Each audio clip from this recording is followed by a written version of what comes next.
Sociedad Mexicana de Oncología y al doctor Héctor Martínez Aír, quien es su presidente, quien es nuestro presidente de esta sociedad, por permitirnos este espacio para esta sesión sobre cáncer de ovario y los actuales horizontes de tratamiento. Será una sesión sumamente interesante la que tendremos hoy a cargo de la doctora Kathleen Moore. Para introducir a la doctora Kathleen Moore, quiero comentarles algo que ya conocemos sobre el cáncer de ovario, pero que hay que repasarlo. El cáncer de ovario, sabemos todos los oncólogos que ha sido, todos los oncólogos de este país, y lo compartimos con América Latina también y con todo el mundo, que ha sido una enfermedad muy poco reconocida, que tiene una mayor mortalidad que cáncer de mama y que incluso que cáncer de cérvix. En México, por ejemplo, tenemos el registro de 5,000 casos nuevos al año, cuya mortalidad es del 60%. Nuestra mortalidad por esta malignidad es muy parecida a la que se presenta en todo el mundo. Al cáncer de ovario no se le ha reconocido la importancia de realizar estudios de tamizaje para su diagnóstico. En la población en general, cuando las mujeres tienen la presencia de eventos de colitis por más de 12 veces al mes, por ejemplo, y tampoco se atiende con acuciosidad la evaluación y seguimiento de quistes de ovario sospechosos o complejos, considerando la edad de la mujer, si es premenopáusica o posmenopáusica, y aún más grave, no se atiende debidamente para tamizaje ni para prevención a la población de alto riesgo para cáncer de ovario, como son aquellas mujeres desde los 35 años con historia de cáncer familiar. Todo esto que acabo de comentar está bien establecido en las guías del National Cancer Comprehensive Network del año 2019. Por fortuna, la gama terapéutica que contamos hoy para nuestras pacientes es mucho mayor, tanto con quimioterapia como con agentes biológicos. Hoy podemos asegurar muchos mejores resultados y respuestas sostenidas gracias a contar con terapias de mantenimiento para nuestras pacientes. Hoy, nuestras pacientes tienen mejores posibilidades de supervivencia a más largo plazo. Y hoy es un día muy especial, ya que tenemos una profesora invitada de primerísimo nivel para hablar sobre esto. Ella, como les decía al principio, es la doctora Kathleen Moore. Ella es ginecóloga oncóloga por la Universidad de Oklahoma, con maestría en epidemiología. Actualmente es directora de ensayos clínicos en el Stephenson Cancer Center University de la misma Universidad de Oklahoma y profesora adjunta de la sesión de oncología ginecológica. Es autora principal del estudio de olaparib en primera línea, el estudio que se llama Solo 1, que ahora es un estudio clásico que escucharemos con atención, además de otros estudios clínicos que ella nos explicará con terapias biológicas. Tiene más de 200 publicaciones y tiene muchos premios a la excelencia. Pertenece al Instituto Nacional de Cáncer de los Estados Unidos, al Gynecology Oncology Group y a la Sociedad de Ginecología Oncológica. Por favor, doctora Kathleen Moore, la vamos a escuchar con mucha atención. Adelante. Well, thank you so much. Muchas gracias, doctora Gallardo, por esa amable presentación y a la sociedad por la invitación. Me encanta esta reunión. Estábamos hablando durante el ensayo que de verdad yo he disfrutado mucho estar con ustedes en Mérida. Me encantó México y de verdad me urge poder volver a viajar para verlos en persona. Pero bueno, pues esto es lo segundo mejor posible y estoy entusiasmada de hablar de algunos resultados recientes de estudios clínicos en el tratamiento de mujeres recién diagnosticadas con cáncer ovárico. Y estos resultados esperemos que se puedan traducir en nueva disponibilidad para ustedes también. Voy a comenzar esta presentación hablando de la discusión con un caso. Creo que es la manera más fácil de comenzar. Este es uno de nuestros pacientes de nuestra práctica.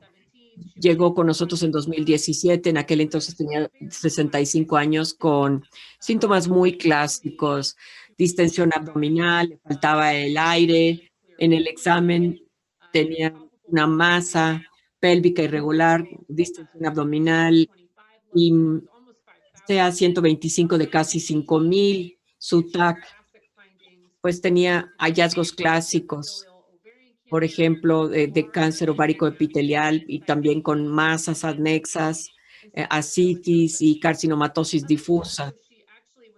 De hecho, sigue siendo una persona muy saludable, solamente tiene hipertensión como única comorbilidad. Pero algo interesante en este caso es que ella sabía y había sabido desde hacía 10 años que tenía la mutación GBRCA2 y pues en cierta manera estaba como en negativa y finalmente se había negado a la cirugía y empezó a presentar esta patología. Pero por su estatus de BRCA2 y del pronóstico, se trató de eliminar la enfermedad residual a pesar de sus mutaciones, pero por desgracia fueron no exitosos y se quedó más o menos un remanente de 2 centímetros. Se le dio paclitaxel y carboplatino cada 21 días.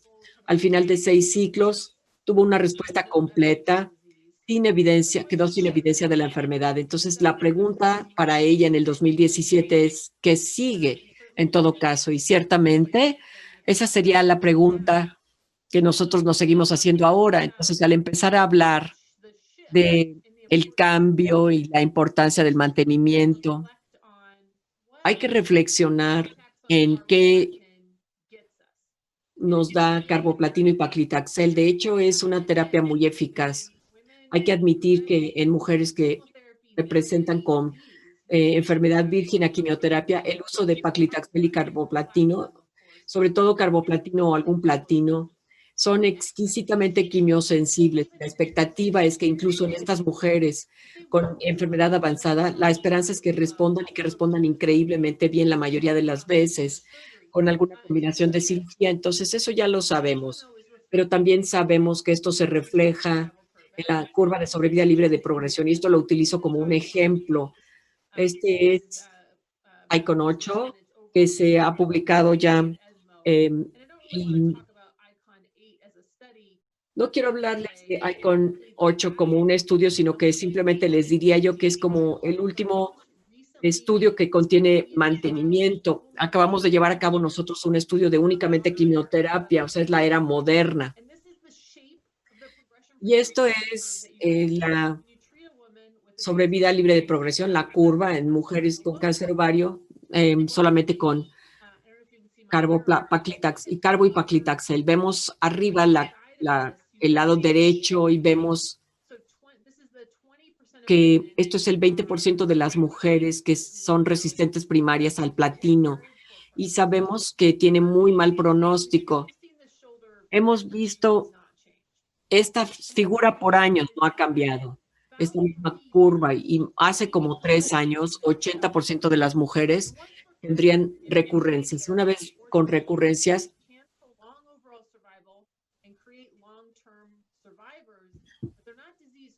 se podían prolongar la vida y crear, digamos, sobrevivientes, pero no eran sobrevivientes libres de la enfermedad.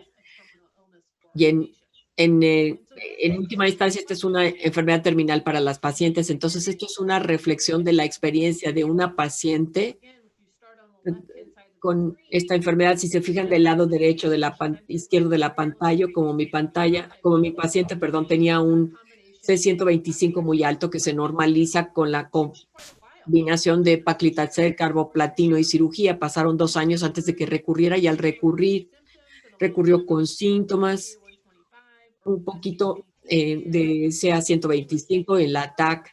Hay muchas formas en que los pacientes recurren, pero si recurren y son sensibles a platino, podemos reutilizar platino. Aquí usamos carboplatino y doxorubicina, seguido por un inhibidor de PARP. Pasa bastante tiempo, pero se queda enfermedad residual, no se puede llegar a una eliminación total, y esta enfermedad residual se presta a ciertos síntomas, y en cada línea de terapia sucesiva, el periodo de tiempo del beneficio de cada terapia siguiente se acorta, y la probabilidad de lograr una respuesta clínica completa en una paciente es mejor, y es rara después de la tercera o la cuarta terapia. Aunque pueden existir, pero es poco común. Entonces, cada vez más tiene más enfermedad, más toxicidad residual, hasta el momento en que, por lo general, tienen tanta enfermedad abdominal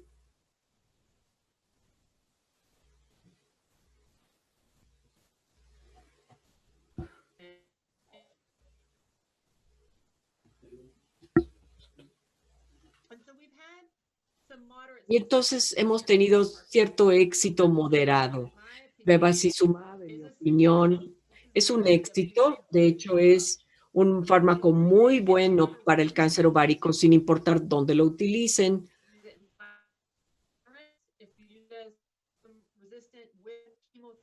Sí se puede utilizar con quimioterapia. Es un fármaco activo. Pero en la primera línea todos tenemos nuestras preferencias. Tenemos aquí este estudio que está llevando a aprobación en muchas partes del mundo. Son estudios muy parecidos. ICON 7 y GOG 218 no son idénticos, pero parecidos. Y hoy quisiera yo enfatizar sobre esto, que hay mucho énfasis en la sobrevida, en la mediana de sobrevida libre de progresión. Entonces, escucho a investigadores que dicen todo el tiempo, bueno, son solamente 4 meses o 6 meses de mejoría y la sobrevida libre de progresión, y eso no alcanza, así es que no lo voy a utilizar. Quiero recordarles que hay que pensar que estas son curvas de Kaplan-Meier, son variables clínicas. Entonces, si consideráramos la proporción de riesgo es una medida del riesgo o la reducción del riesgo en el brazo experimental versus el brazo control. Si ven en GOG 218 y ICON 7, las proporciones de riesgo son de 0.7 y 0.8, una reducción del 30% en el riesgo de progresión a muerte en cualquier punto a lo largo de la curva que se utilice bevacizumab con quimioterapia. Entonces vamos a tenernos que decir que si esta reducción es significativa o no.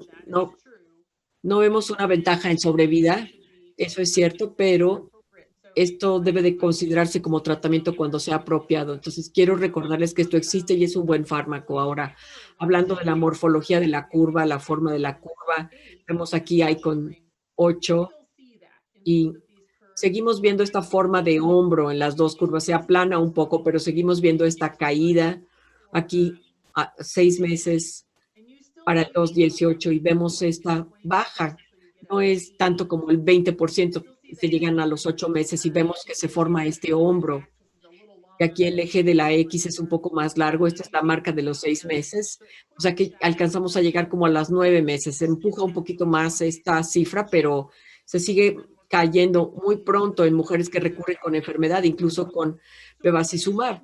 Entonces, en realidad tenemos dos opciones que hemos tenido por muchos años. Si se utiliza bevacizumab o si se recibe quimio y se le hace a uno un seguimiento muy cercano. Esas son las dos opciones. Hasta solo uno. Les recuerdo que fue diseñado en el 2013. De hecho, fue diseñado en el 2002 y lanzado en el 2013. Se tardó mucho tiempo en resolver, pero se enroló a mujeres con cáncer de ovario epitelial con BRCA2 y se les aleatorizaba a cirugía o placebo. se les aleatorizaba a olaparib o placebo hasta la progresión o toxicidad, o si ninguna de estas dos cosas ocurría, suspendía la terapia a los 2 años. La variable clínica primaria es la sobrevida libre de progresión y hay varias variables clínicas. Entonces, les voy a mostrar la curva actualizada cuando presentamos estos datos originalmente en ESMO 2018. Las volvimos a presentar este año ahora. Y vemos que esta es una muy buena actualización que podemos mostrarle cuando presentamos anteriormente la proporción de riesgo actualizada. Teníamos una reducción de riesgo de 70%, que es una mejora sin precedentes con respecto a placebo. Y la mediana no se alcanzó versus 13.8 meses. Entonces, la otra cosa de la que quisiéramos hablar es el análisis en que cada año que las pacientes permanecen en terapias. Entonces, por 3 años hemos reportado que 60% de las mujeres aleatorizadas a olaparib están libres de enfermedad versus solamente 27% de las que fueron aleatorizadas a placebo. Así que vemos ahora que con este seguimiento, casi la mitad de las mujeres con olaparib en solo siguen libres de enfermedad a los 5 años versus solamente 21% de las mujeres aleatorizadas a placebo. Y tenemos una aproximación de las medianas que es como de 52 meses. Esto es una mejora sin precedentes en la sobrevida libre de progresión. Y creo que tengo otra diapositiva sobre esto, pero quiero decirles que no hubo aumento en el riesgo de leucemia o síndrome mielodisplásico o lo que se reportó en el 2018, 1.2%, que es muy tranquilizador. También tenemos este análisis exploratorio de SOLO-1 que explora la magnitud de beneficio en pacientes con citorreducción primaria versus quimioterapia adyuvante. Y aquí el comentario es que el tiempo de la cirugía es pronóstico absolutamente. No podemos nivelar el campo con olaparib. No puedes poner a alguien que le dieron quimioterapia o alguien que se le hizo citorreducción porque el pronóstico es muy diferente. Pero en cada uno de estos grupos, la intervención que vemos aquí funciona en pacientes con mayor riesgo y la magnitud de beneficio de olaparib en cánceres con BRCA2 es el mismo, sin importar a alguien a quien se le hizo una citorreducción o se le dio quimioterapia adyuvante. Y el otro análisis interesante es que es divertido ver la diferencia en el beneficio de BRCA1, BRCA2, y les recuerdo que solo 20% de las mujeres de solo uno eran BRCA1, es decir, que es un número muy pequeño de pacientes, pero realmente les va muy bien. Es asombroso. Los brazos de control de ambos grupos se ven más o menos iguales. BRCA2 un poquito mejor, entonces es un poquito marcador de mejor pronóstico, pero bastante cerca uno del otro. Pero el brazo de olaparib se ve mucho mejor con BRCA2. Hay razones mecanísticas por las que esto podría ser cierto, porque depende mucho de cómo pensemos en las pacientes. Si vamos a utilizar un inhibidor PARP, de cualquier manera. Por eso yo creo que me siento más contenta cuando sé que alguien tiene BRCA2 porque sé que le va a ir mejor. Esto es uno de los hechos, digamos, divertidos sobre el impacto de olaparib en estos dos grupos. Ahora, me encanta mostrar esta diapositiva cuando SOLO-1 se presentó por primera vez. Se oía hablar mucho de investigadores muy experimentados que las mujeres con cáncer de ovario asociado con BRCA, tratadas solo con quimio, tenían un pronóstico tan bueno que no necesitaban mantenimiento y que las estábamos sobretratando. Entonces, esta diapositiva mostró, puso en la cama esa declaración para siempre. Estas son pacientes de solo uno y 44% de las pacientes con enfermedad de etapa 3 tuvieron una cirugía primaria sin enfermedad residual después de la cirugía y por supuesto que todas tienen la mutación BRCA. Así que es la mejor posibilidad pronóstica. El mejor grupo pronóstico de cáncer de ovario avanzado que uno vaya a estudiar. Y aún aquí, si vemos a este grupo de mujeres que recibieron placebo, cada una de estas recuadros verticales son pacientes que están recurriendo, o sea, siguen siendo pacientes de muy alto riesgo. Y podemos decir que 41%, 41 meses, a los 41 meses solamente 21 mujeres de este grupo de pronóstico maravilloso estaban libres de enfermedad de recidiva. O sea, esto quiere decir que no hay ningún cáncer de ovario avanzado de bajo riesgo. Todos son de alto riesgo y tienen que ser considerados con un inhibidor PARP. Si queremos, lo que queremos es que nuestros pacientes estén en la línea color púrpura. No hay magia, no hay nadie que no necesite mantenimiento. Pero quizá este 20% de aquí nunca va a recurrir y ya estarán curadas. Lo que sí sabemos es que 10 a 15% de las mujeres nunca recurren, pero el problema es que no podemos identificar quiénes son.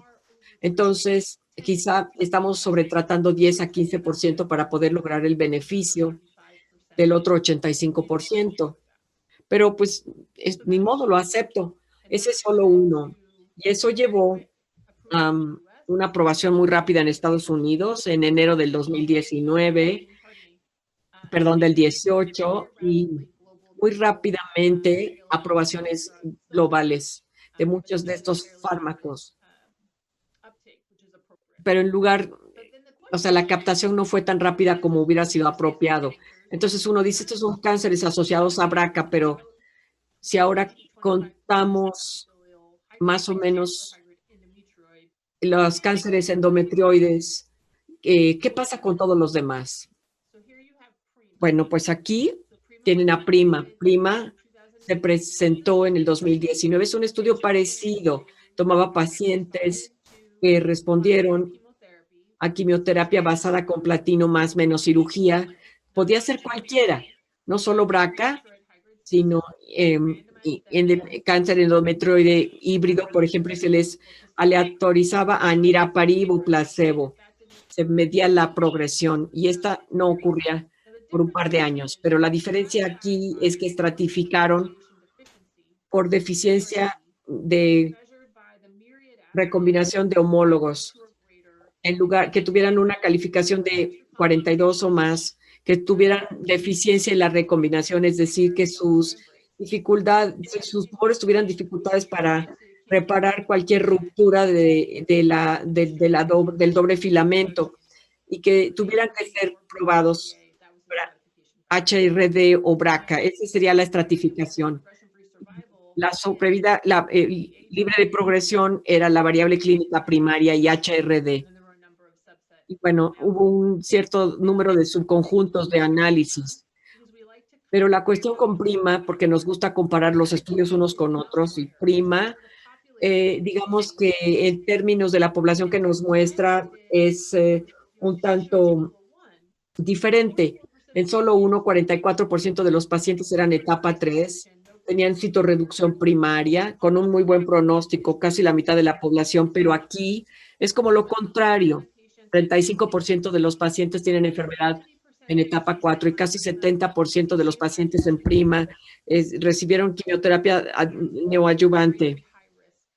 Ya tienen un grupo de pacientes muy, muy de alto riesgo y estos pacientes, 31% concluyeron la quimioterapia con una respuesta sola parcial y tuvieron tumores de acuerdo al estudio Myriad.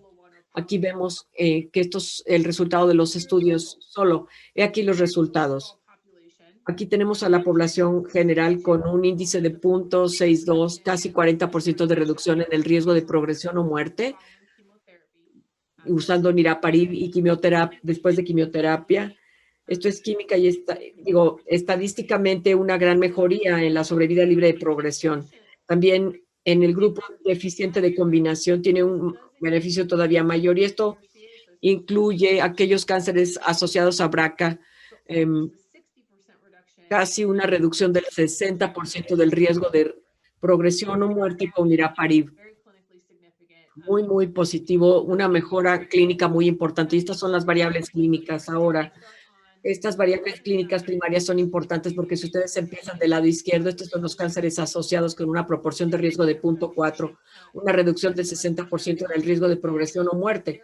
Aquí otra vez es una población de muy alto riesgo con un hallazgo muy positivo. Y este grupo del medio es muy interesante para mí porque son las pacientes con tipo silvestre de BRCA, o sea, son casi 20%. Si ustedes se fijan en todas las pacientes que tienen esta deficiencia de combinación, 20% están dentro del tipo de BRCA y HRD. Y aquí tenemos una proporción de riesgo de 50.50, o sea, es una mejora significativa, pero lo que fue sorprendente, o por lo menos un poco, es este grupo de pacientes que tienen, de acuerdo al estudio Myriad, un solo punto de corte al medir las cosas en una línea continua. Entonces, no es sorprendente que veamos diferencias, pero aquí vemos una proporción de riesgo de 0.68, una reducción de 62% en la reducción de muerte con niraparib. Vemos ahora que dentro de este grupo de alto riesgo, hay algunos que tienen todavía un peor pronóstico y esto lo vemos como algo estadísticamente significativo. En este análisis, cuando hay una sobrevida libre de progresión mejorada, y creo que aquí la pregunta que tenemos que hacernos es si es clínicamente significativo, pero sí fue lo suficientemente significativo que la FDA de Estados Unidos y ahora la CHMP del Reino Unido aprobaron esto y lo estamos estudiando como biomarcador. Cualquier mujer que responda a la quimioterapia, que tenga acceso a niraparib, tiene derecho a utilizarlo con base a lo que está aprobado. Volviendo a nuestro caso, que es mi paciente BRCA positivo, recibe el estándar de atención y recibió 2 aprobaciones, por lo menos en Estados Unidos y en otras partes del mundo, de monoterapia y cambiar a mantenimiento con niraparib. Cada uno de estos sería el siguiente paso apropiado para este paciente. Así que en lo personal yo creo que ambos son muy buenos fármacos y hay que utilizar aquel con el que uno se siente más cómodo y que probablemente tengan una eficacia parecida. Entonces, ¿cuál es la respuesta correcta? Usen aquel con el que se sientan más cómodos.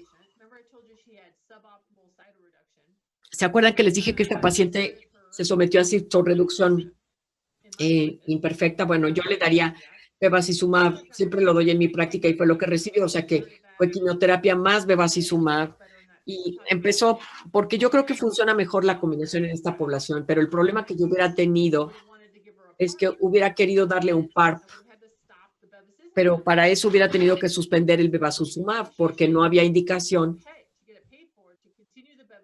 de continuar con bevacizumab y empezar un PARP, que es lo que ella necesitaba. Y eso fue lo que ocurrió después de solo uno, que los proveedores o se suspendía el bevacizumab o la gente se sentía tan incómoda de suspender un fármaco que había utilizado un buen producto y luego no se les daba PARP y se les continuaba con bevacizumab. Era como un atolladero. Y fue entonces que se diseñó Paula 1. Paula 1 se corrió en Europa y en muchos países el bevacizumab de primera línea se utiliza. De hecho, incluso el estándar de atención es muy difícil manejar un estudio sin bevacizumab porque está muy atrincherado. Y es algo parecido a lo que pasa con solo. Se toman mujeres con cáncer endometrioide híbrido y quimioterapia más bevacizumab y lograron una respuesta parcial. Después se les aleatorizó a continuar con bevacizumab o placebo o seguir bevacizumab con olaparib 2 años. Y aquí la variable clínica fue la sobrevida libre de progresión en toda la población con intención de tratar. Se estratificó por BRCA. Entonces, aquí tenemos la variable clínica primaria, que es intención de tratar con una proporción de riesgo de 0.59, con la adición de olaparib a bevacizumab. Entonces, recuerden que en Paola el brazo de control es un placebo más bevacizumab, que es un fármaco activo. Entonces, el hecho que estemos mostrando estas proporciones de riesgo tan impresionantes es muy difícil porque estamos oponiéndonos a un fármaco activo, no a nada. Es difícil competir así. Entonces, una proporción de riesgo de 0.59 no está tan mal. Y si la vemos ahora por cánceres asociados a BRCA, la proporción de riesgo es de 0.31 versus 0.71. Pero lo que la gente se enfoca son estos mismos subgrupos que les mostré en prima, que los que están asociados a BRCA a la izquierda, el tipo silvestre en el medio, pero tiene una relación de 0.43 versus un fármaco activo, pero en prima, en el grupo de combinación que no obtuvo beneficio de agregar bevacizumab. Todas estas son variables exploratorias, pero no ha habido una sola señal en el grupo de HRP, pero hubo gran mejoría en BRCA y en HRD. En ESMO hicieron una actualización de un análisis secundario. La variable clínica secundaria era la continuación del beneficio con BRCA en los grupos HRD en el medio, como se esperaba. No se vio tanto en el grupo de recombinación homóloga.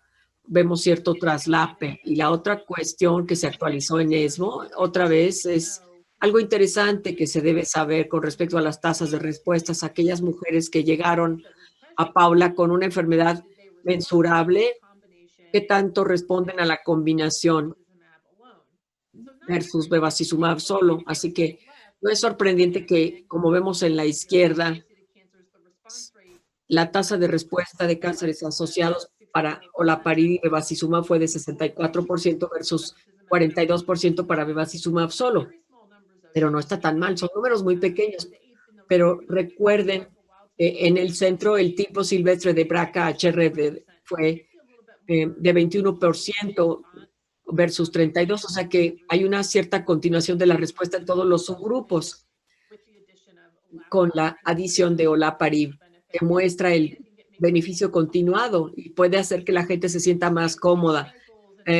Tomar a alguien que ha hecho 4 a 6 ciclos y que tiene enfermedad residual, y creo que estos datos pueden ser pues más cómodo transferirlos a placebo más menos bevacizumab, porque van a responder, nos van a dar un estimado de qué tanto responderán. Así que con base en Paola, la misma aprobación de la FDA,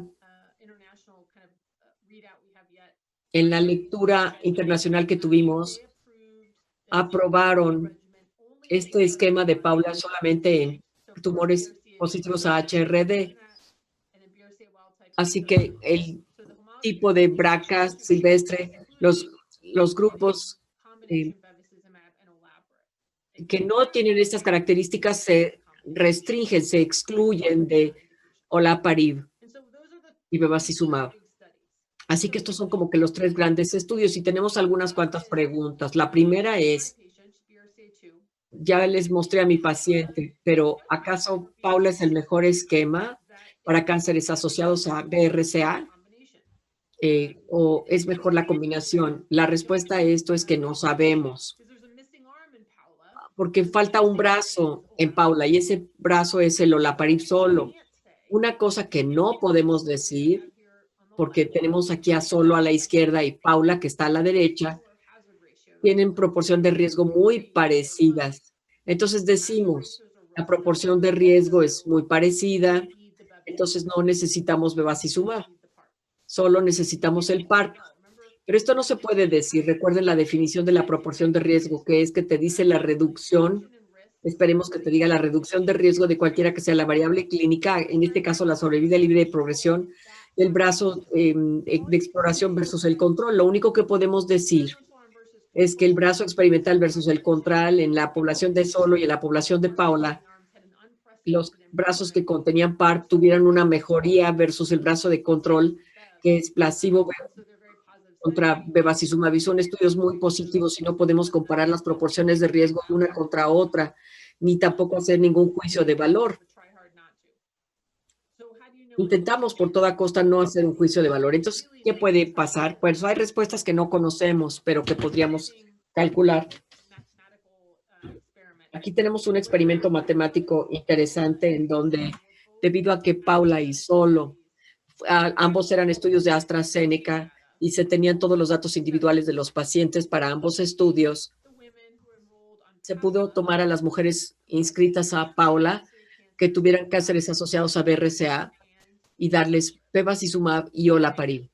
Y después pudimos equipararlas con pacientes de Solo 1 que recibieron olaparib, o sea que básicamente tratamos de extraer a los pacientes de Solo 1 que eran tipo Paula, de tal manera que creamos una población tipo Paula 1 de Solo para crear el tercer brazo y comparamos bevacizumab versus olaparib, que es lo que vemos en el brazo verde, versus olaparib solo, que sería el grupo en rosa.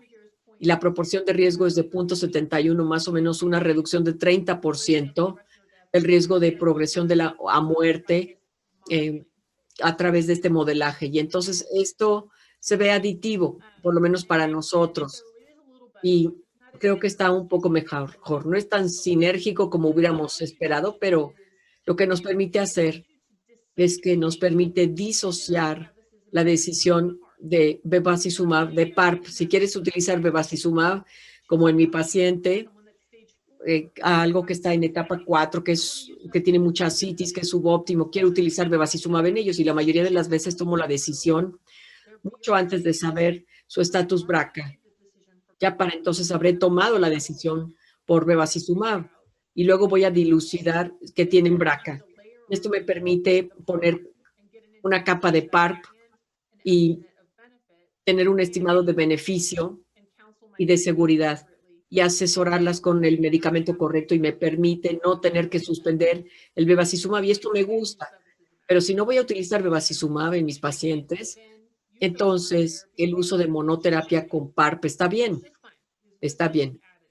porque se ve como aditivo. Entonces, en realidad, creo que lo mejor de esto es que nos permite separar las decisiones, lo cual es apropiado, no, porque no están relacionadas una con la otra. Utilizas bevacizumab si crees que es correcto y luego le agregas el PARP, o no utilizas el bevacizumab y utilizas el PARP. O sea que es un buen análisis. Ahora, el grupo más difícil es el grupo de tumores con recombinación tipo silvestre. Te los pongo aquí para que comparen, pero por desgracia no está siendo todavía entregado a la FDA. No voy a poder hablar de este grupo por falta de tiempo, pero estos pacientes tienen dos opciones como los de BRCA. Se puede utilizar PARP en monoterapia. Aquí la única opción es niraparib o la combinación de bevacizumab más olaparib. Honestamente, podemos hacer el mismo análisis que les mostré, porque en este caso no podemos, porque Prima es de Glaxo y Paola de otro laboratorio y no podemos, entonces sería imposible hacer la comparación significativa. Son diferentes empresas farmacéuticas, pero con base en los datos hay que pensar de la misma manera. Pero yo pienso que con BRCA yo simplemente disocio la relación. Empiezo por bevacizumab, luego los mando a obtener el estatus de HRD. Si son positivos, le agrego un PARP. Si son HRD proficientes, entonces nos da dos decisiones posibles. Puedes darles PARP en monoterapia o agregar una segunda capa de fármaco, pero te necesitas para esto conocer el estatus de HRD. A mí me interesa mucho este grupo, les diré, porque los estudios como los que ha hecho Joyce Liu con olaparib, y luego el doctor Miurza hizo uno con niraparib y bevacizumab, y separaron a aquellos pacientes con cánceres asociados a BRCA y los que eran de tipo silvestre, y en ambos estudios ha sido muy parecido a aquellos cánceres asociados a BRCA. Hay una pequeña diferencia, o sea, como algo aditivo con la combinación, pero en general les va bastante bien con monoterapia con PARP, pero en el BRCA sí hay cierta sinergia con el silvestre. Vimos la sinergia que nos hace replantearnos el uso de los antiangiogénicos, y utilizamos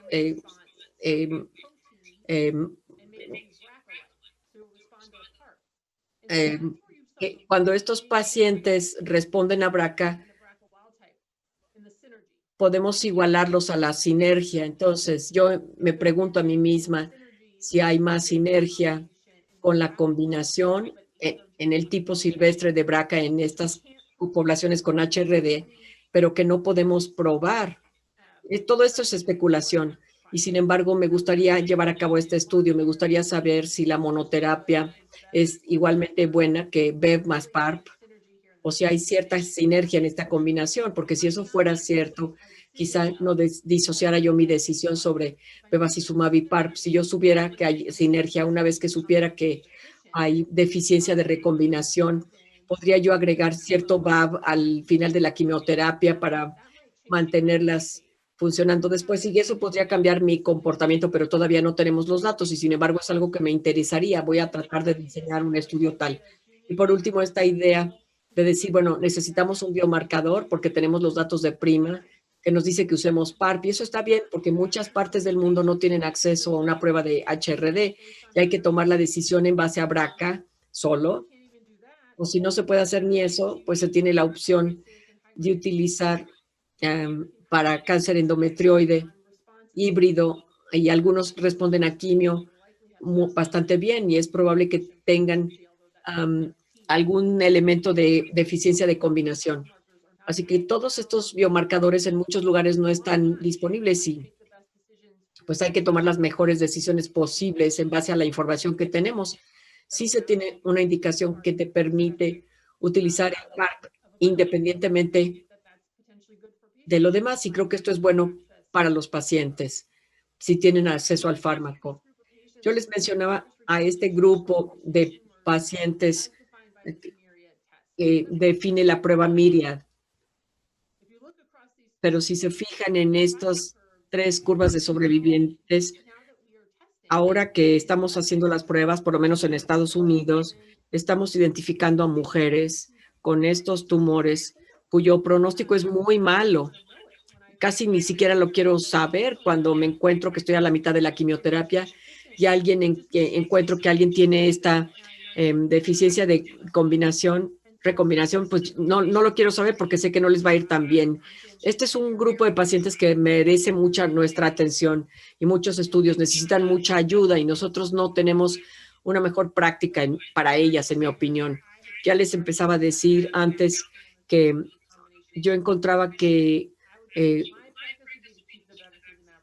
dentro de mi práctica yo quisiera mantener a Paola controlada con bevacizumab para este grupo de pacientes, pero mis socios muy inteligentes dicen que esto es una opción, pero que quizás sea la única opción que se tenga de tener acceso a un inhibidor PARP de acuerdo a usos de etiqueta ahora, y si de indicación, y si no se les da esta opción ahora, pues no podría ser benéfico en el futuro. Y este es tan solo un área de desconocimiento en la que tenemos que definir cuál es la mejor práctica. Quizá no sea ninguno de estos agentes, quizás se necesitan nuevos agentes blanco aquí, pero realmente esperábamos que la inmunoterapia pudiera ayudar en esta población de pacientes, y esta fue una de nuestras listas de deseos en donde la inmunoterapia, que quizá pudiéramos ver una señal de una nueva perfección para cierta combinación, para que les pudiera ir mejor. Sería como su rescate. Por desgracia, les puedo decir que esto no será así. Creo que todos han visto el estudio Imagine 50 que agregó tezalizumab a bevacizumab sin PARP y clínicamente no tuvo relevancia en la mejoría, en la sobrevida libre de progresión, ni en la intención para tratar en un grupo que tenía potencia total, 2.3 meses. Es una mejora no significativa de la sobrevida. Y vimos que estos pacientes en etapa 3 pareció irles mejor con atezolizumab en etapa 4, que nos lleva a la hipótesis de que la inmunoterapia pudiera funcionar mejor en aquellos pacientes con menos morbilidad. Pero estamos ajustando para otras covariables importantes. Y en cuanto a los biomarcadores, para este estudio en particular utilizamos el SP142-PDL1 con inmunohistoquímica que define las células inmunes o células tumorales. Hicimos este análisis exploratorio para ver los diferentes niveles de células inmunes o células tumorales y encontramos a este subgrupo de pacientes con un 5% con una sobrevida libre de progresión mayor al 5%. Se ve un poquitito mejor, no es abrumadoramente positivo. Entonces, la pregunta es si siquiera son los biomarcadores correctos para este grupo de pacientes. Hemos hecho un análisis de subgrupo para determinar si este grupo de pacientes con células inmunológicas mayores al 5% tienen los tumores competentes para la combinación y si presentan una ruptura o no. Todavía no podemos responder, que los datos están en proceso, pero creo que vamos a tener que regresar y buscar otras estrategias para estos tumores. Aquí tenemos un resumen de los estudios que mencionamos con las proporciones de riesgos. Creo que este es un traslape, pero más o menos nos da una buena idea.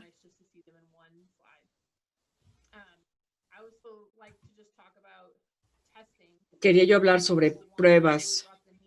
Solo uno quizá nos trajo la necesidad de probar de entrada y qué tan efectivas son las pruebas. Sigue siendo un problema. Así que esta idea de probar primero el tumor en lugar de hacer la línea germinal primero para detectar aquellos pacientes que tengan una mutación de línea germinal y después remitir a esos pacientes para pruebas de líneas germinales y proteger a sus familias y no probar a todos los pacientes por línea germinal, pero no, sería una práctica, una estrategia más redituable de esta manera, aunque sí se pueden pasar algunas líneas germinales y se pasaría por alto a algunos pacientes. Así que es una tasa de fallo como de 4 o 5%, pero si se considera primero la posibilidad de probar primero el tumor, nos puede dar un mayor impacto a escala nacional. Esto es lo que estamos haciendo en Canadá, solo que hay muchas comunidades que no tienen acceso a pruebas de tumores germinales. Vamos a ver qué pasa con esto al cabo del tiempo, pero esta está siendo la estrategia y creo que es interesante. Veamos cómo funciona. Y luego esto nos lleva a que los inhibidores PARP, aunque prima, sin importar los biomarcadores, se pueden utilizar en todos, no niega la necesidad de probar, de hacer pruebas, porque sabemos que si alguien tiene un cáncer asociado a BRCA, podemos dar recomendaciones más estrictas sobre PARP, pero también sabemos que sí podemos hacer las pruebas a miembros de la familia. Por ejemplo, en mi paciente, tuvieron que haberles extirpado los ovarios, pero simplemente estaba en negativa, no aceptaba que nadie le hablara de ello. Pero en realidad hubiéramos podido evitar esos tumores Y pues la meta sería justamente eso. Las pruebas siguen siendo sumamente importantes, no solamente para PARP, sino también para familias enteras en quienes se puede ayudar a resolver el riesgo para páncreas, para ovario, para todas esas horribles enfermedades que se puedan considerar si conocemos un riesgo genético. Y con esto, pues les agradezco su atención. Este es mi perro, Yoda, que está dormidísimo aquí. Gracias a Dios no ha ladrado. Y bueno, con gusto tomaré sus preguntas.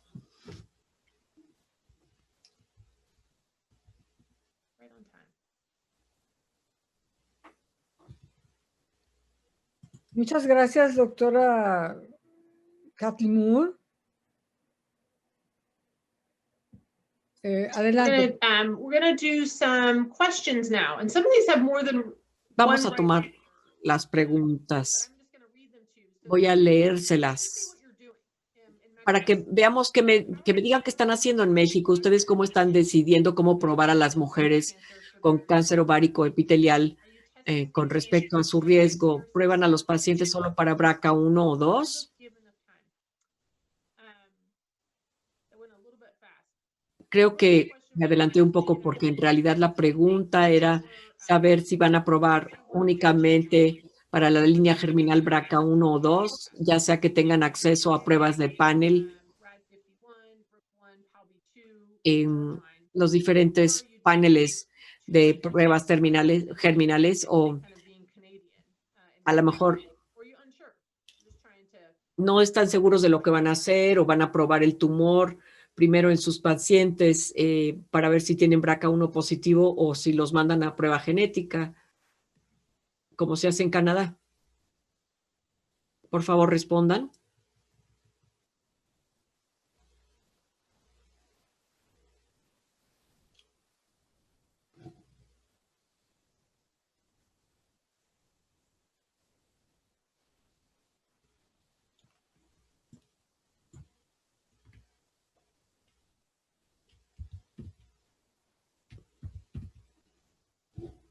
So it looked like most people were just doing BRCA1 and 2, which is fine. Parece que todos hacen más bien BRCA1 o 2, que está bien, pero pues esta prueba en México ya está disponible. O sea que es una cuestión del uso de bevacizumab en su práctica en México. ¿Utilizan bevacizumab en todos? ¿Se permite? ¿O nunca usan bevacizumab? ¿O acaso se utiliza bevacizumab en todas las pacientes con características de alto riesgo como ascitis o enfermedad subóptima o en realidad no saben cuándo usar bevacizumab?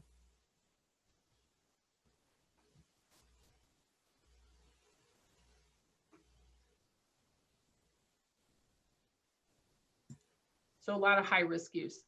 I think that's very similar to the US. Mucho riesgo alto, ¿verdad? Es pues parecido a lo que pasa en Estados Unidos, o sea, no se usan en todos. La gente que realmente cree en él lo usa para alto riesgo. Aquí vemos las aprobaciones regulatorias, o sea, si dejáramos de lado las aprobaciones regulatorias y los costos para una paciente que tiene cáncer ovárico epitelial etapa 4, que está dispuesta a quimioterapia neoadyuvante, que tiene tipo silvestre en BRCA, ¿qué harían? O sea, ¿cómo van a planear su terapia? Quizá una quimioterapia con platino y luego bevacizumab para mantenimiento o platino para quimioterapia y luego bevacizumab más olaparib para mantenimiento o la tercera que sería quimioterapia basada en platino y mantenimiento con un inhibidor de PARP.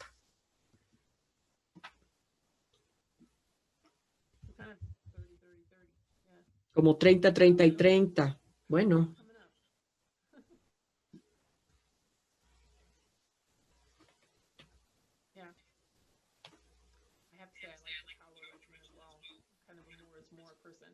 A mí también me gusta un esquema muy potente.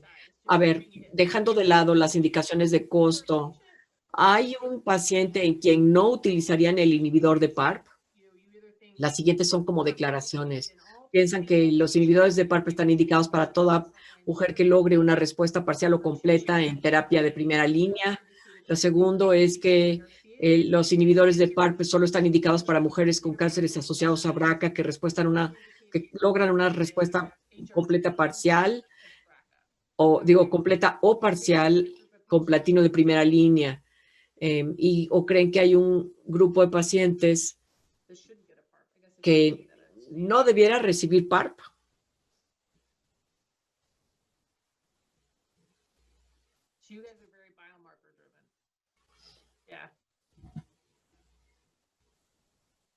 O sea que están muy impulsados por los biomarcadores.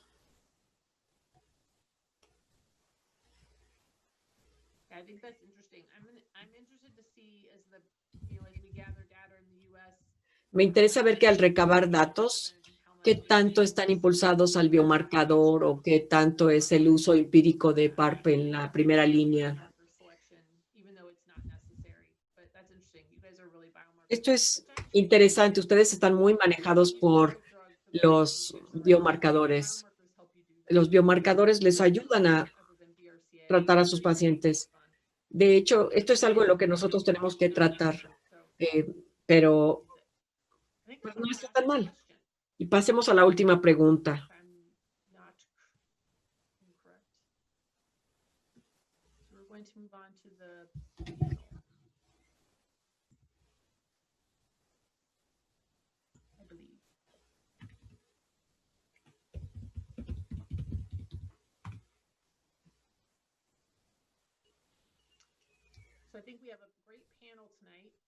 Creo que tenemos un excelente panel hoy esta noche y pudimos darles la posibilidad de que ustedes pregunten en español y a mí me las traducen y yo les contesto. Así que pueden utilizar su chat si prefieren preguntar en español. La doctora Gallardo me va a ayudar.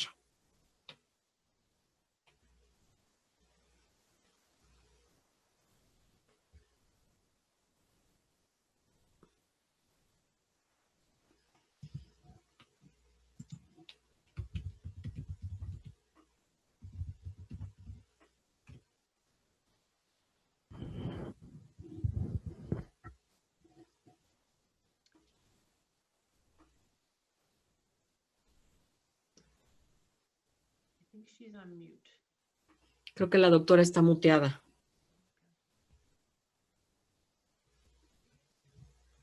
Perdón. ¿Ya? Yes.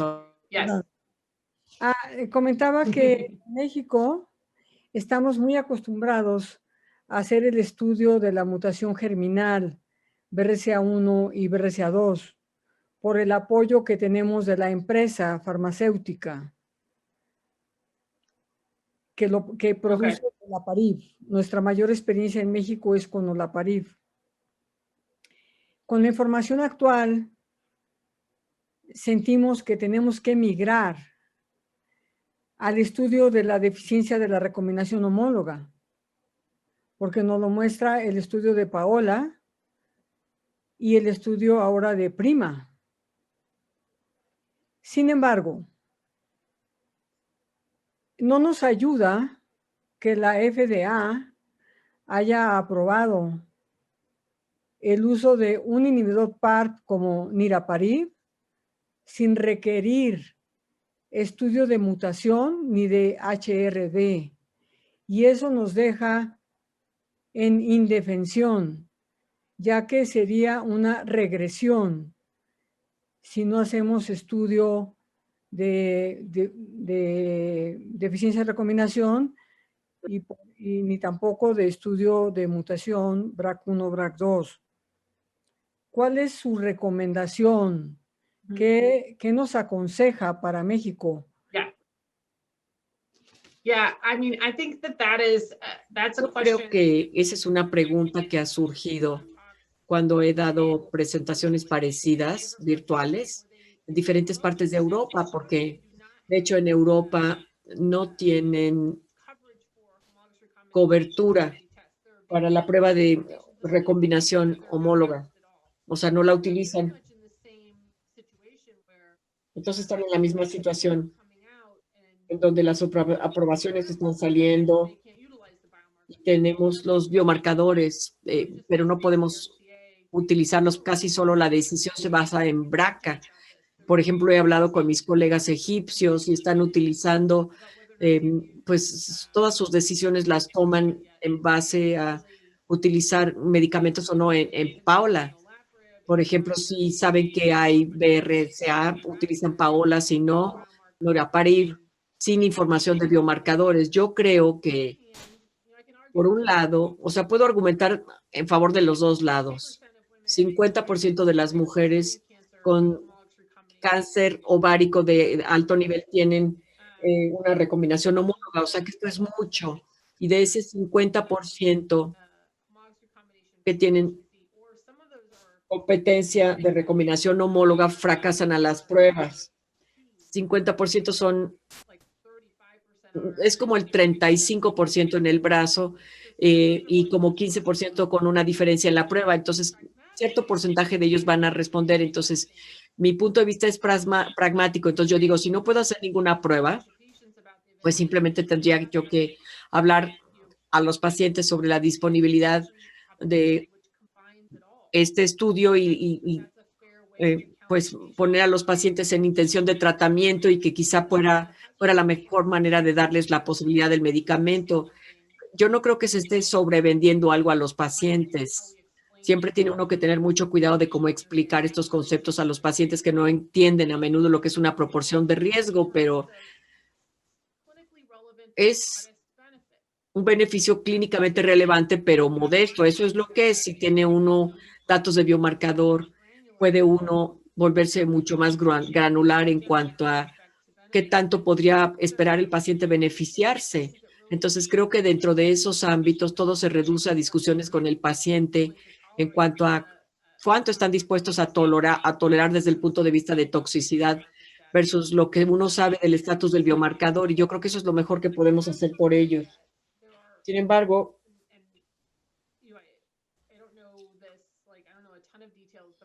no sé tantos detalles, pero sí he oído declaraciones que han hecho varias personas de la industria que la prueba de recombinación homóloga se va a ir diseminando más ampliamente.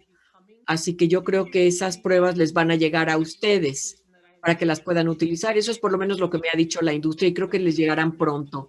Yo no creo que ustedes vayan a estar operando a oscuras por mucho tiempo, pero pues creo que mientras van a tener que trabajar así y probar a todos para ver si tienen BRCA, como lo están haciendo, y saber que pues van a curar a algunos si les dan a todos PARP y tomar la decisión mejor posible dentro del porcentaje de los pacientes que tienen hasta que tengan más biomarcadores para poder trabajar con ellos. Yo entiendo que es frustrante, pero no tengo una mejor respuesta para ustedes. Y en México nos resistimos a tener una conducta regresiva, así que seguro lo vamos a discutir la comunidad de oncología para ir hacia adelante y además de hacer la mutación de BRCA, tener el estudio de HRD, de deficiencia de la recombinación, porque vemos que es algo sumamente valioso. Gracias, doctora. I agree. Moore. Yeah, I agree. You know, I think it's Estoy de acuerdo porque no me encanta la prueba. Yo creo que la prueba pudiera ser mucho mejor. Hay muchos centros académicos que están desarrollando su propia prueba, ¿no? Entonces, probablemente se conseguirá algo más económico y mejor, pero les mostré los datos de Paula en el paciente deficiente HRD que es silvestre BRCA2, consideran bevacizumab y yo no hubiera pensado que este grupo, o sea, yo solo pensaba que BRCA impulsaba el beneficio de PARP de todos estos estudios, pero si ven a ese grupo, la proporción de riesgo es de 0.43 en comparación con bevacizumab, o sea que la adición de PARP a ese grupo creo que lo transforma en cuanto a lo bien que les va. Entonces, yo no era creyente y tampoco iba a prescribir la prueba. si podía utilizar bevacizumab y PARP en todos, pero ahora que ya está indicada, que ya tiene indicación y ahora que ya he visto los datos, la falta de beneficio para algunos pacientes, sí quiero conocer la información porque sí puede cambiar mi manera de tratar a los pacientes. O sea, estoy de acuerdo con usted, no vamos a regresar, hay que hacer pruebas. Sería inaceptable dejar hacer pruebas de línea germinal. Sería inaceptable para las familias en cuanto a las pruebas en cascada, pero también son importantes en cuanto a cómo seleccionamos en secuencia las opciones de tratamiento para los pacientes. La falta de disponibilidad de estas pruebas realmente es frustrante y todo es una cuestión de costos. Claro. Hay una pregunta del doctor Baena y dice lo siguiente. En población con mutación de BRCA, la proporción de riesgo en solo 1 y prima fueron de 0.30 y 0.40 de manera respectiva. ¿Usted cree que esta diferencia se deba a que olaparib es más efectivo que niraparib? Esa es una muy buena pregunta. Y yo sé que esto es patrocinado por AstraZeneca, pero no lo creo así. Yo creo que la diferencia es que son poblaciones diferentes. ¿Se acuerda que la proporción de riesgo es el reflejo de la reducción del riesgo del brazo experimental al brazo control en esa población? Entonces, en prima, esa población es una población de increíblemente alto riesgo de cánceres asociados a BRCA. Cualquiera que tenga un 70% de nueva adyuvancia, 35% de etapa 4, o sea, son de etapa muy, muy de alto riesgo. Incluso en el grupo de alto riesgo vieron que hubo una proporción de riesgo de 0.41 de BRCA, pero en Paula había también pacientes de etapa avanzada, pero había otros de etapa 3, o sea, son simplemente que son poblaciones diferentes, entonces yo no compararía las proporciones de riesgo, ni tendría yo el deseo de hacer decisiones en base a eso, porque yo creo que son muy parecidos en eficacia. La diferencia es en efectos secundarios, allí sí hay diferencia, pero en cuanto a eficacia no lo creo. Yo creo que no hay datos que sugiera que son diferentes.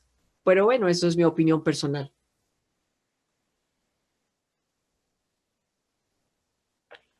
De acuerdo.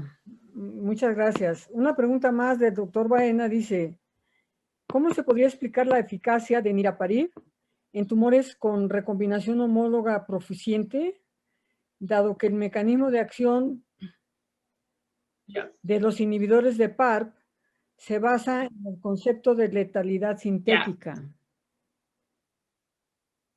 Absolutely. Mm-hmm. You're absolutely right. Tiene toda la razón. Creo que hay muchas formas en que lo podemos explicar. Para mí es el fracaso de la prueba. Si recuerdan, esa prueba, la prueba de Myriad, incluye la pérdida de la heterocigosidad, desequilibrio alélico y transiciones de gran etapa. Cada una de estas tres cosas contribuye a un puntaje que se extiende virtualmente a cientos y nosotros elegimos 42 como punto de corte. Si tú estás en 40, tú eres recombinante homóloga proficiente, pero ¿lo eres realmente sí o no? Entonces, hay algunos problemas de mala clasificación porque se elige un punto de corte para todas las personas que son deficientes o proficientes desde el punto de vista de la recombinación homóloga. Y a lo mejor si son de 39, en lugar de 40, van a responder a PARP mejor que alguien que tenga 60, pero van a responder y uno va a ver un beneficio.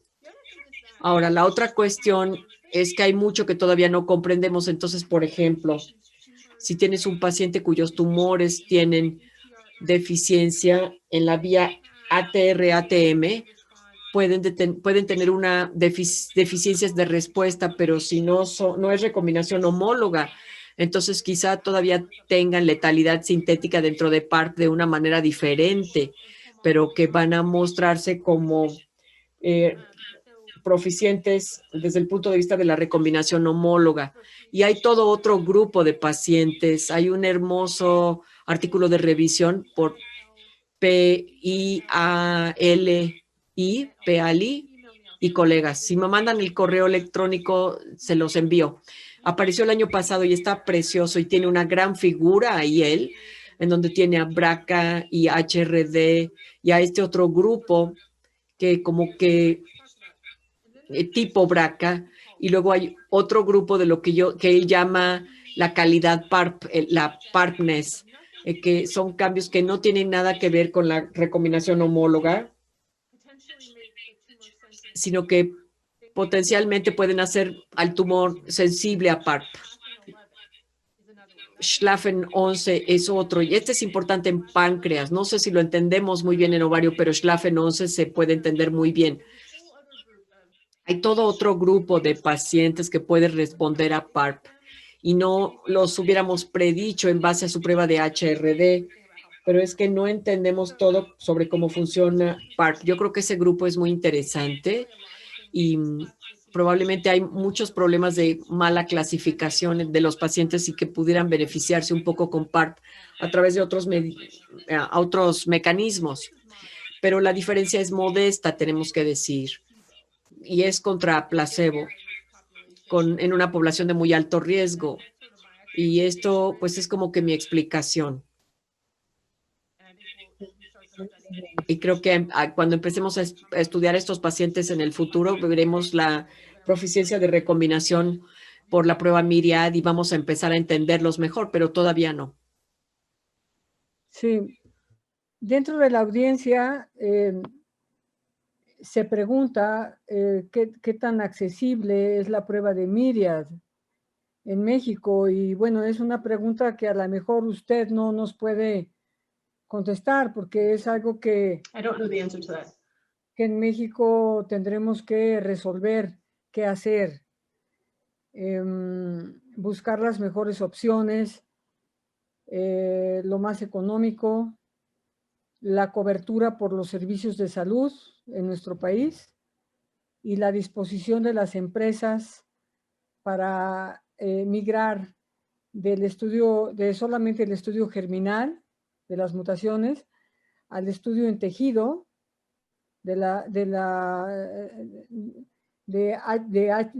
tanto de la mutación tanto de la mutación somática para BRCA como la de HRD. Ahorita no tenemos estandarizado en México el estudio del tejido.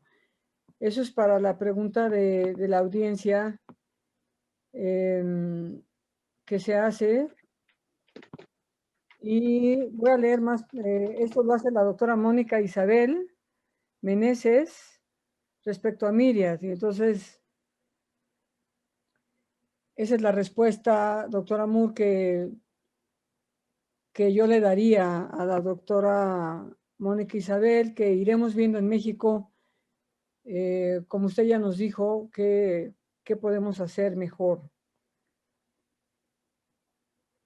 Luego, hay una pregunta de la doctora Marina Quesada, que dice así: ¿qué esquema de tratamiento considera usted a una paciente con cáncer de ovario seroso papilar de alto grado que recibió cirugía inicial más quimio con carbo cada 21 días por 6 ciclos, con 3 años libres de enfermedad, actualmente con recaída y enfermedad residual de 2 centímetros? Ella no nos está dando el dato de que haya sido estudiada la prueba de la mutación. Al parecer, esta paciente no tiene prueba de mutación, aunque bien en México lo que sí podemos decirle a Marina es que sí podemos hacer ahorita disponible el estudio de la mutación germinal BRCA1, BRCA2. Entonces, contéstenos, por favor, doctora.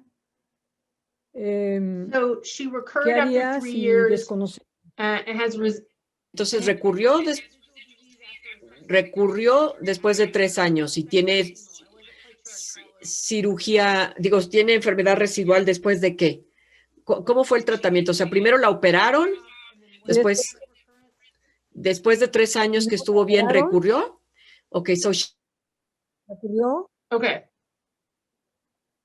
Uh-huh. Y actualmente la doctora dice que parece ser que la volvieron a operar con citoreducción secundaria, porque dice que tiene ahora tiene enfermedad residual de 2 centímetros.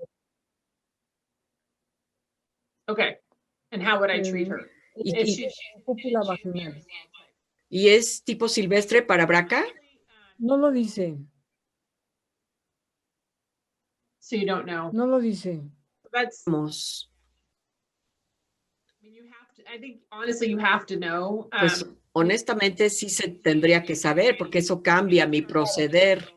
Podría yo iniciarla en quimioterapia para segunda línea. A mí me gusta carboplatino, ¿no? O doxorubicina pegilada, o digo lo que ustedes quieran, pero yo le doy el primer ciclo y le hago la prueba. Para enfermedad residual como esta, tiendo a elegir bevacizumab, y el bevacizumab tiene una ventaja de sobrevida global, pero quiero la prueba, porque si ella tiene cáncer asociado a BRCA, ciertamente no le daría bevacizumab porque no estaría indicada. Las combinaciones no están indicadas en el ámbito recombinante, aunque me encantaría podérselo dar, pero no está indicado. Lo que tendría yo que hacer es esperarme para utilizar un PARP, dependiendo del ámbito de recurrencia, dependiendo de si tuviera respuesta o no.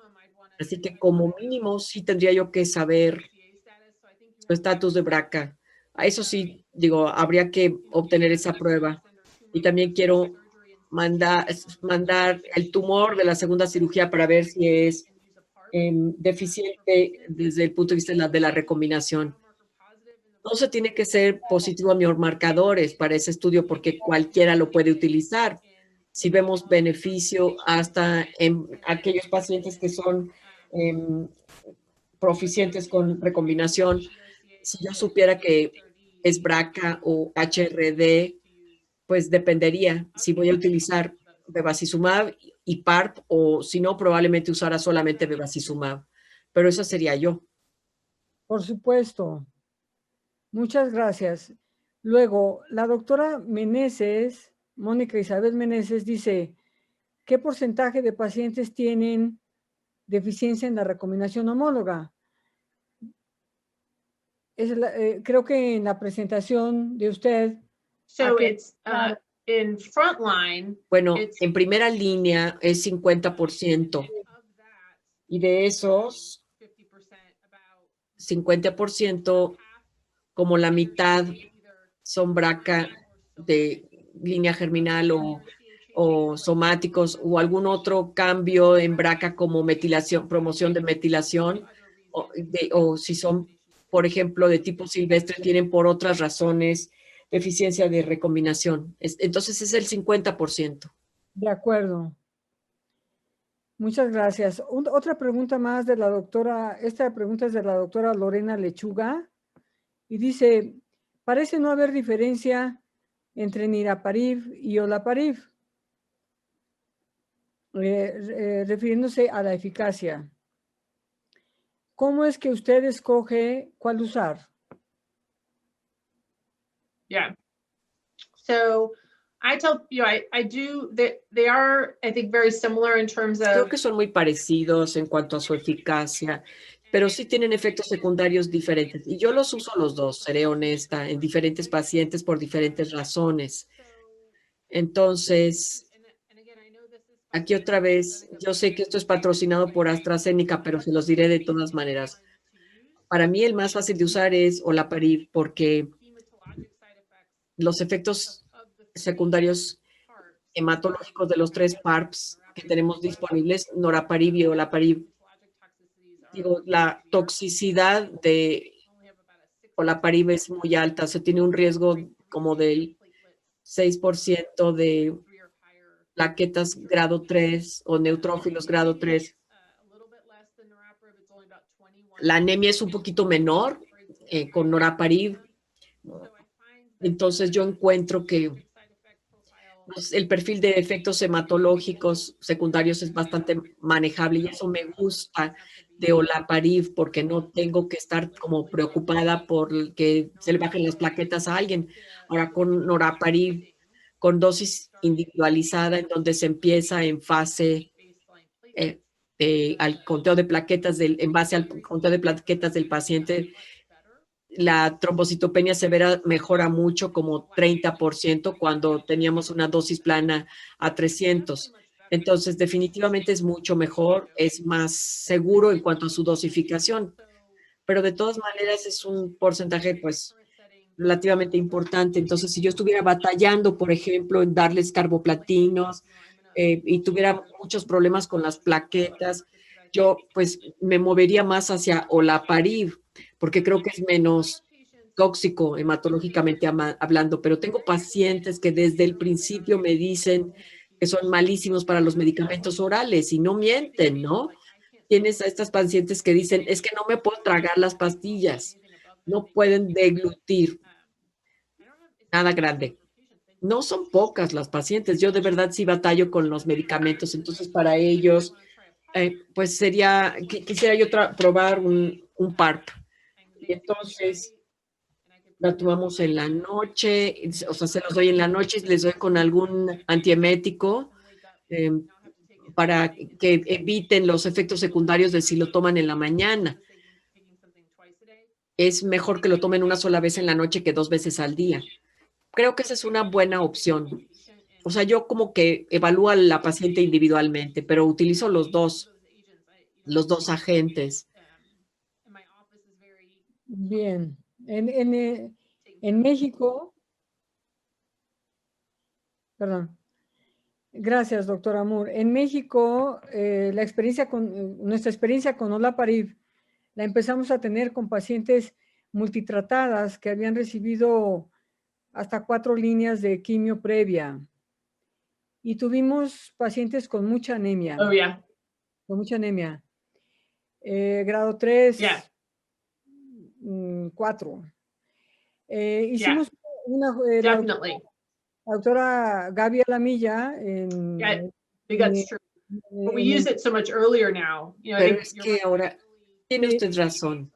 En la época inicial de PARP se les daba ya en terapia muy tardía, ¿no? Y sí, la anemia era un problema, pero ahora, pues claro, sigue siendo de 21% en la primera línea, o sea, no es cero, ¿no? Hay que ponerle atención, pero creo que ha mejorado mucho con respecto a lo que era antes. Así es. En esas pacientes le queremos comentar que una iniciativa de la doctora Gaby Alamilla fue hacer un ajuste de dosis al 50% de olaparib. Y lo comentamos con el doctor Lederman en aquella ocasión. Y nos fue bien con ese ajuste de dosis. Ahora no hemos tenido ese problema porque, como usted bien lo dice, usamos el olaparib de manera más temprana. El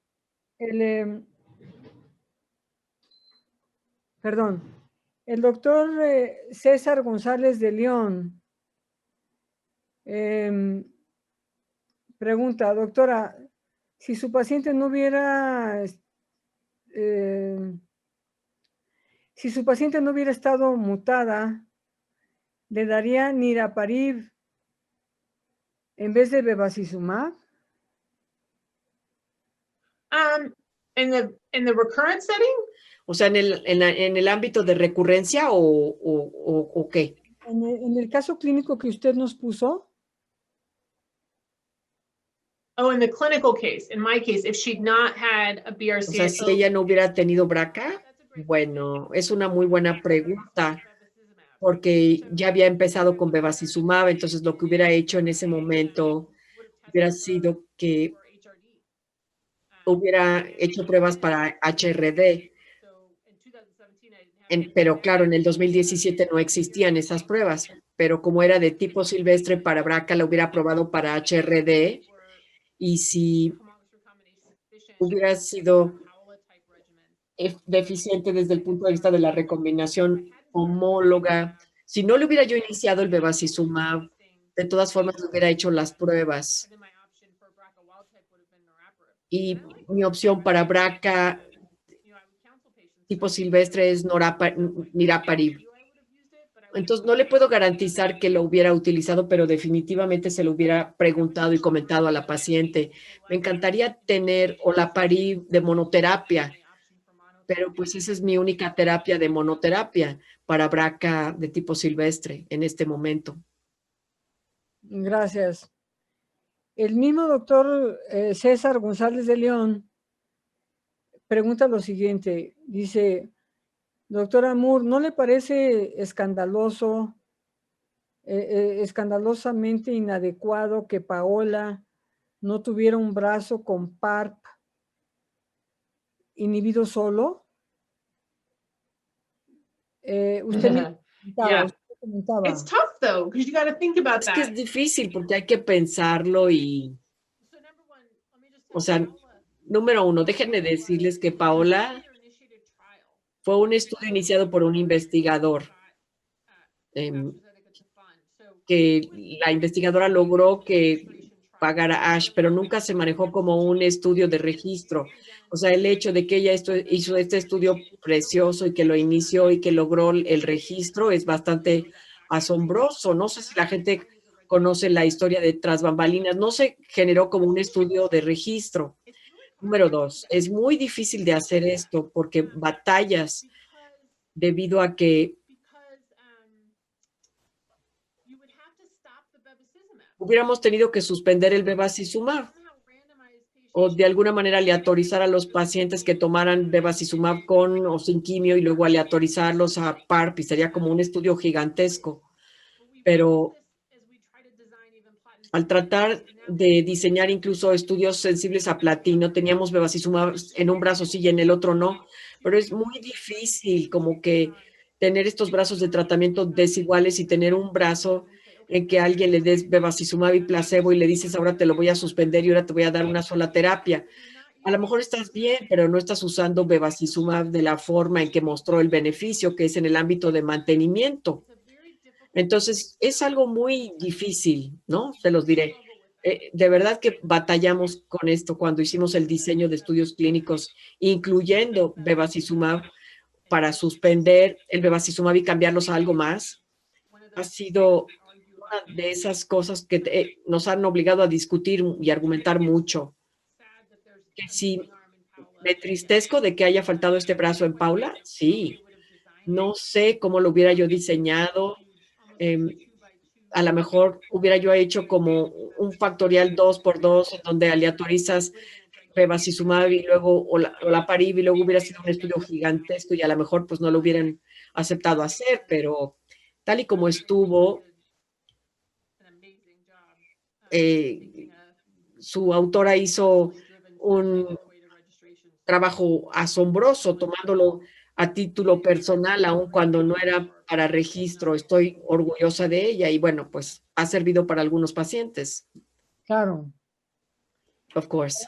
Por otro lado, nos llama mucho la atención el dato que usted presentó con un mejor resultado en BRCA2 que en BRCA1 mutado. En México. Yeah, Prima showed the same Es data. que Prima mostró los mismos datos y vieron más o menos lo mismo, pero en una población de alto riesgo. A lo mejor, a mí me interesa, o sea, no sé si cambia en este momento lo que yo haría, pero a lo mejor algún día en el futuro cercano podamos desescalar la terapia de estas mujeres. A lo mejor se curen con 1 año en lugar de 2 años, pero por favor ahorita no lo hagan. Pero creo que es interesante y me alegra cuando tengo BRCA2 en el reporte de genética, porque sé que a la paciente le irá bastante mejor, pero aún así sigo siendo agresiva, tratando de hacer todas las cosas para que pueda vivir lo más posible. Entonces, lo que yo encuentro interesante es que tal vez ahorita no cambia mi proceder, pero a lo mejor algún día sí. La proporción de BRCA2 en nuestra población y seguramente En el resto del mundo es la menor proporción de población mutada. La más común es BRCA1, de población con Yeah. mutación BRCA1. En México Yeah, tenemos una mutación right. It's about 20%. sí. Yeah, about 20%. So Y- small numbers. Son números pequeños, pero mientras más estudios hacemos y ahora probando a todos, vamos a eventualmente tener suficientes para poder hacer algunas aseveraciones de cómo poderlas tratar mejor, ¿no? Por ejemplo, con RAD51C, que es 1 o 2%, y finalmente los estamos probando ahora que hemos recabado un conjunto suficiente como para saber que es un buen marcador para BRCA2 también. Entonces, cuando hacemos estos estudios y que se requieren las pruebas para todos los estudios, de hecho, vamos a comprender eventualmente mucho más sobre estas mutaciones raras y comunes, y para poder asesorar mejor a nuestros pacientes y saber que las mutaciones difieren regionalmente. A lo mejor ustedes tienen más de una determinada mutación que China, o sea, todavía no sabemos el estatus, ¿no? Ciertamente la varianza cambia sustancialmente de un país a otro. Justo, Entonces, el clasificarla, pues se tiene que hacer en base a las pruebas. justo a ese respecto, en México, en BRCA1, tenemos la mutación de un gen fundador dada por la deleción del exón 912. Y un dato interesante es que 8 de 37 mujeres tratadas con olaparib que tienen ese gen fundador en BRCA1, solo una ha progresado a 19 meses. Entonces, estamos muy motivados a estudiar qué pasa de manera comparativa, prospectiva, cuando está el gen fundador en BRCA1 contra el BRCA1 sin el gen fundador, porque estamos encontrando que con el gen fundador tienen supervivencias libres de progresión sostenidas, más largas, que cuando no lo tiene el gen fundador. Entonces, ese dato se nos ha hecho muy interesante.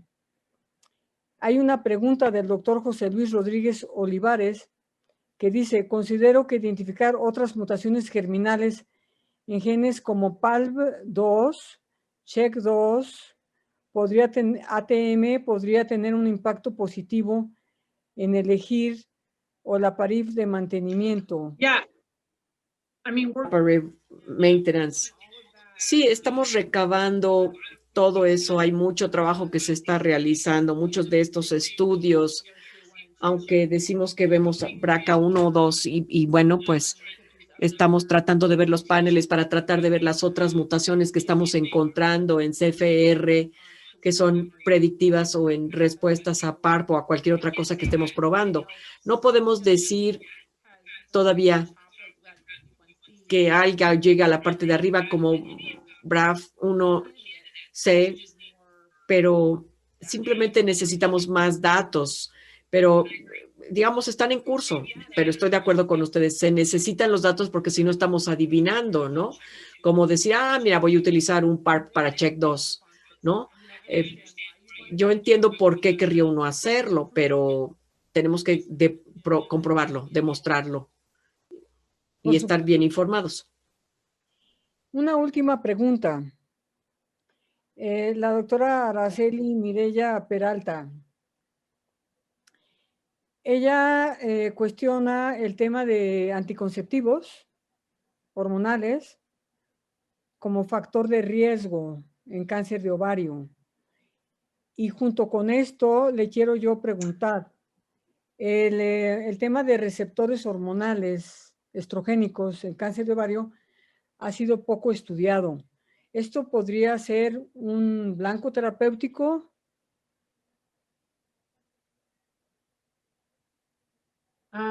So I think I missed the question. A ver, creo que no entendí muy bien la pregunta. La pregunta es...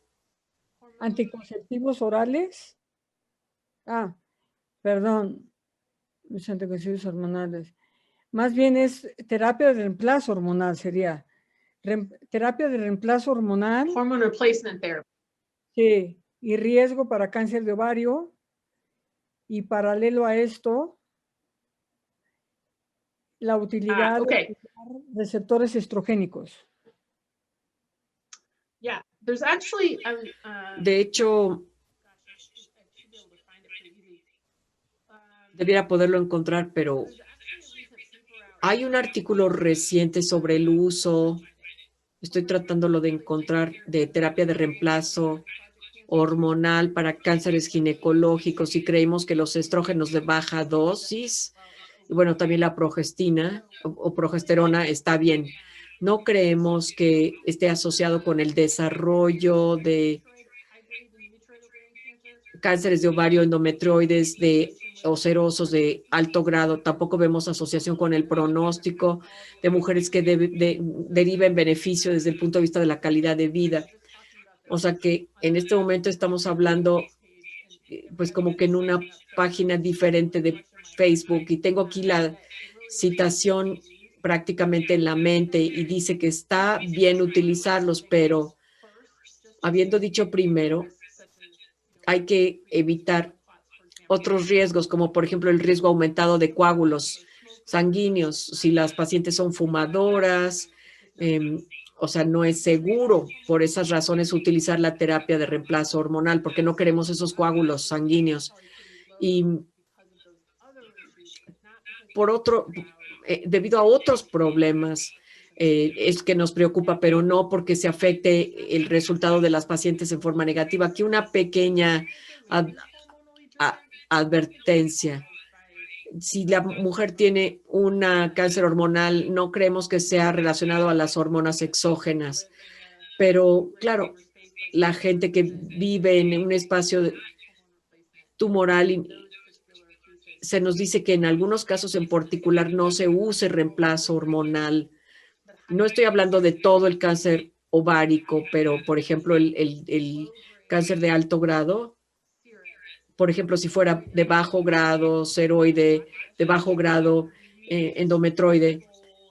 Para esos casos utilizamos letrozole como tratamiento y funciona para el bajo grado.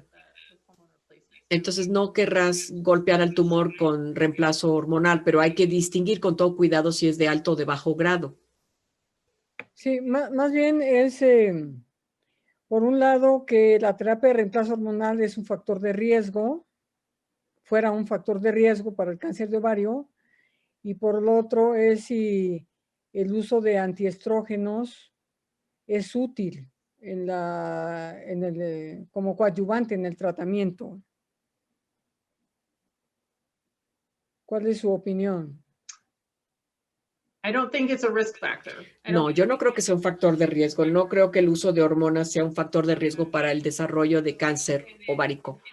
Por otro lado, en cáncer ovárico de alto grado, hay unos poquitos de datos sobre antiestrógenos para mantenimiento, pero es un estudio muy pequeñito, creo que del Memorial Sloan Kettering de hace algunos años, que sugería un poco de beneficio, pero es bastante modesto. Yo no creo que en el alto grado se haya mostrado enorme beneficio.